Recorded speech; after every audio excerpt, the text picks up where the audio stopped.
In this video, we are going to talk about excluded values. Anytime we are dealing with rationals or fractions, we need to make sure that the denominator is never equal to 0. You cannot divide by 0, so you want to make sure that your denominator of the fraction never equals 0. If it does equal 0, then you're asking to divide by 0, which is going to blow up the entire world, and we definitely don't want to do that. So take a second to write this down in your notes, and then we're going to take a look at some examples.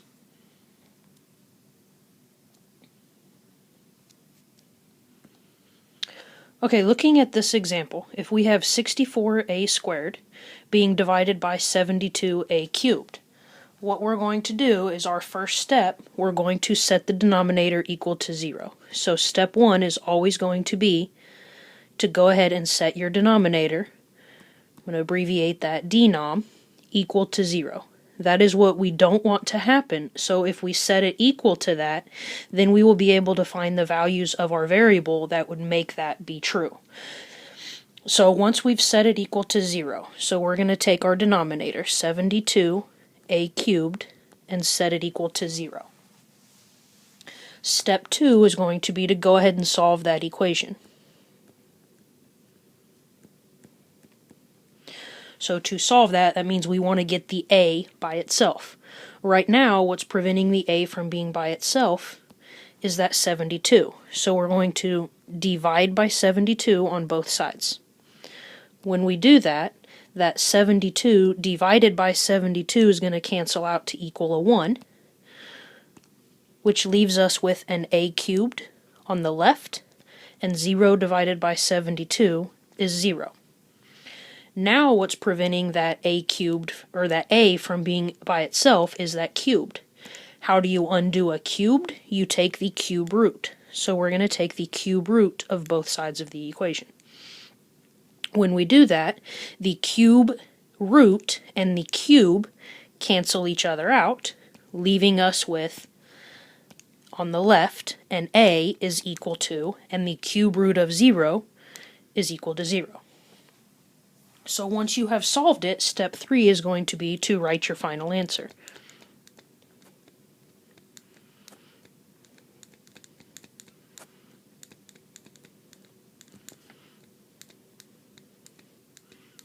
So in this particular case, we want the value that makes the denominator equal. That is going to be our excluded value. And that value would be a cannot equal 0, because if it does, we blow the entire world up. So our excluded value for this problem would be that a cannot equal 0. Let's look at another example. So in this one, we have an 8n squared being divided by a 12n to the 6th. We're going to follow the same 3 steps. Our first step was to set the denominator equal to 0. So a 12n to the 6th is equal to 0. Step 2 was to solve. So that means we want to get the n by itself. Right now, what's preventing the n from being by itself is that 12. So we can divide both sides by 12. That 12 divided by 12 divides to equal 1, so they cancel. It's going to leave us with a n to the 6th on the left, and 0 divided by 12 is still 0. Now what's preventing that n to the 6th from being by itself is that being raised to the 6th power. We undo being raised to the 6th power by taking the 6th root. So we have to take the 6th root on both sides. In this case, just like in the previous example, the 6th root and the 6th power cancel each other out, leaving us with, on the left side, an n is equal to the 6th root of 0, while the 6th root of 0 is still 0. So step 2, where we solved, is now complete. Step 3 is to write your final answer. So our excluded value for this problem is going to be that n cannot equal 0. If it does, the whole world blows up. So we definitely don't want that to happen. Let's look at another example that's slightly different. Looking at this one, it looks a lot more complicated. We've got a big mess going on in the numerator. We have a 5x squared plus 25x minus 30, all being divided by an x plus 6. It might look scary and complicated, but when all we're trying to do is find the excluded values, I don't care what is in the numerator. All I want to look at is that denominator. So we're going to follow the same 3 steps. Step 1, set your denominator equal to 0. My denominator is x plus 6. So setting it equal to 0, I have this equation. Step 2 still hasn't changed. Step 2 is still go ahead and solve. So in this one, what's keeping that x from being by itself is that positive 6. So we get rid of it by subtracting 6 on both sides. A positive 6 minus 6 is going to equal 0, so that cancels out, leaving me with an x is equal to negative 6. Step 3 was to write your final answer. So that tells me the value that's going to make my denominator equal 0, which is going to blow up the world. So my excluded value is that x cannot equal negative 6, because if it does, the whole world blows up.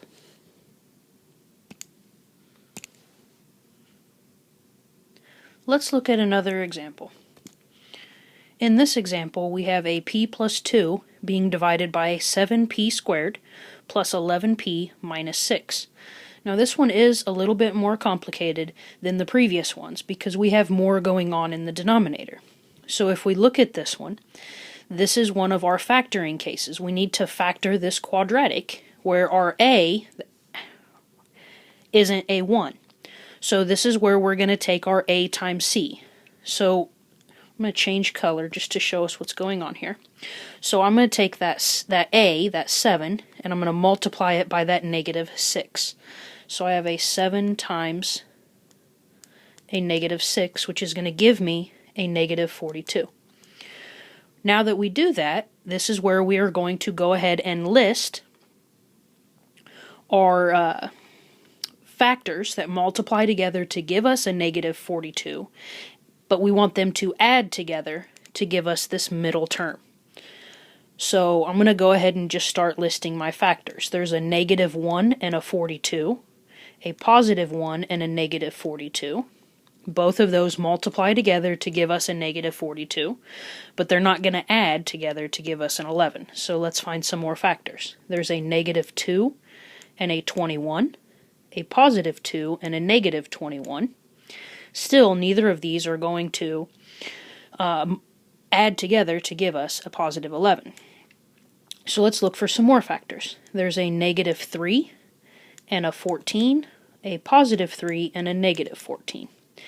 If we add these together, that negative 3 plus 14 is going to give us a positive 11. So that's the one we want to use. So we use those terms to rewrite our middle term. So I'm going to have a 7p squared, and then instead of writing it as a positive 11p, I'm going to write it as a positive 14p and a minus 3p and a minus 6.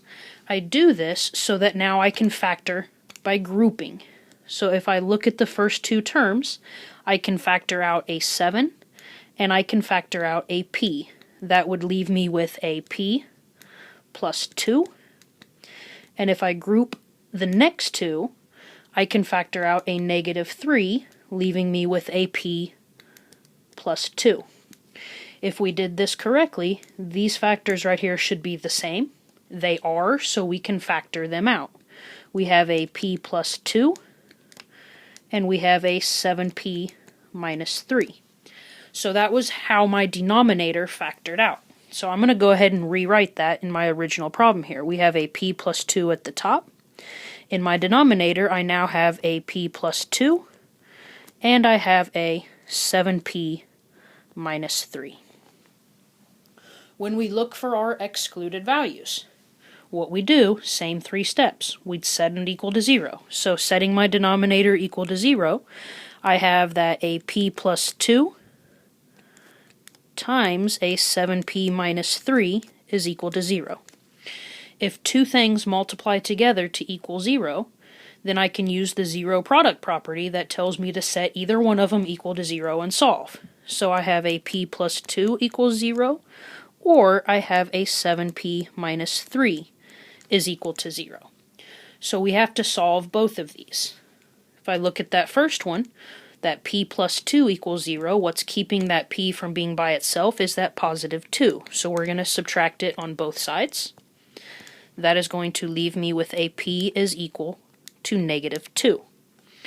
On the other one, what's keeping that p from being by itself right now is that negative 3. So I'm going to add 3 to both sides.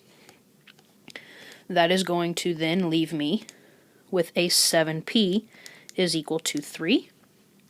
What's preventing the p from being by itself now in this case is that 7. So I'm going to divide both sides by 7, leaving me with my answer of p is equal to 3/7. Now that we have those, step 3 is to write your final answer. My excluded values, in this instance I have 2 of them. In my previous examples I've only had 1 excluded value. So here my excluded values are that p cannot equal negative 2 and p can also not equal 3/7. So here is my final answer. The route to get to my answer was a little longer on this problem, but the process is still the same.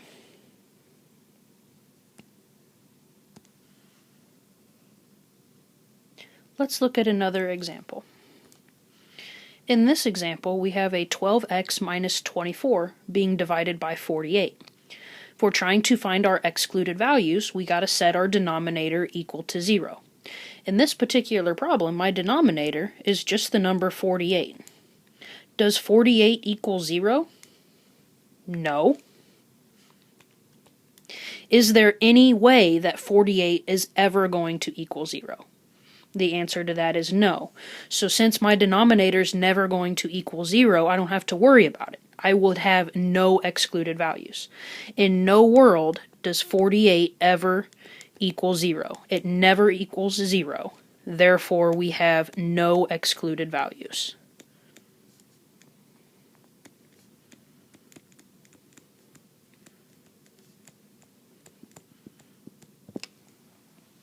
Let's look at another example.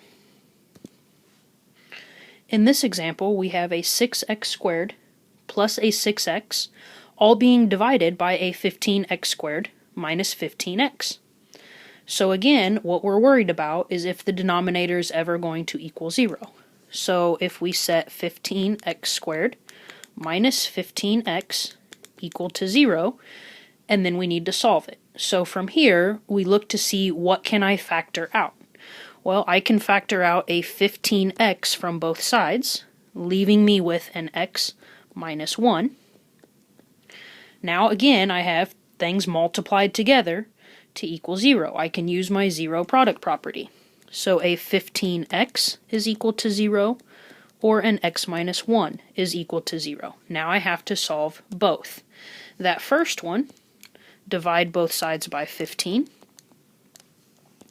I'm going to get that x is equal to 0. In that second one, I'm going to add 1 to both sides, and I will get that x is equal to 1.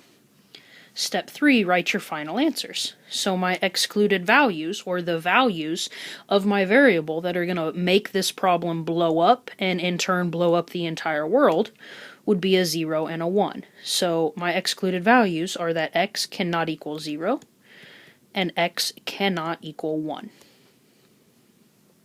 Let's look at one last example. Looking at this one, looks pretty complicated, but the principle and the process is still going to be the same. Set your denominator equal to 0. So I have a 50 plus a 15r minus a 2r squared. And I'm going to set that equal to 0. When we look at this is going to be another time where we have to factor a quadratic. Well, when we've learned how to factor quadratics, they were always in standard form. Right now, this guy's not in standard form, but I can go ahead and rewrite it so that it is. So I have a negative 2r squared plus a 15r plus a 50 is equal to 0. Now this matches my standard form that I am used to factoring in. So I can take my a, times my c, that negative 2 times 50, to give me a negative 100. Now I'm going to list my factors of that, and I want them to add together to give me a positive 15. Well, I have a negative 1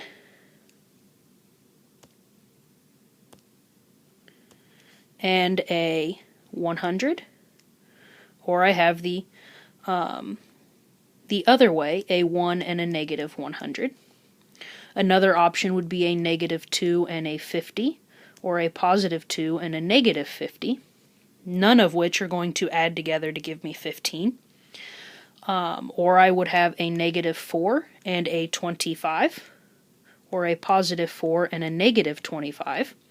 Again, neither of which are going to give me a positive 15 when I add them. So let's try another factor. There's a negative 5 and a positive 20, which does happen to give me my 15. So those are the factors I'm going to want to use. So I'm going to rewrite this using those factors. So I have a negative 2r squared. Instead of writing it as a positive 15r, I'm going to write it as a positive 20r and a minus 5r. I do that, again, with our factoring skills, so that I can now factor it by grouping. So here I can factor out a negative 2 and an r, and that is going to leave me with an r minus 10. My second set, that negative 5r plus 50, I can factor out a negative 5, leaving me with an r minus 10. These guys are the same, so I have an r minus 10, and I was left with that negative 2r minus 5. All of this is still equal to 0. So now I have two things being multiplied together to equal 0. I'm going to set each one separate. I'm out of space on this screen, so let's go ahead and go to the next screen. We're going to set that r minus 10 equal to 0, and we're going to have that negative 2r minus 5 equal to 0. So here, what's going to keep that r from being by itself in the first one is that minus 10. So I need to go ahead and add 10 to both sides. That's going to leave me with an r is equal to 10. And on this far side, I'm going to add 5 to both sides. That's going to leave me with a negative 2r is equal to 5. And now I have to divide by that negative 2. So I arrive at my answer of r is equal to a negative 5/2. Now that I have both my answers, I write my final answer. What were my excluded values? My excluded values are that r cannot equal 10, and r cannot equal a negative 5/2. So this is how you find your excluded values when you are dealing with rational expressions.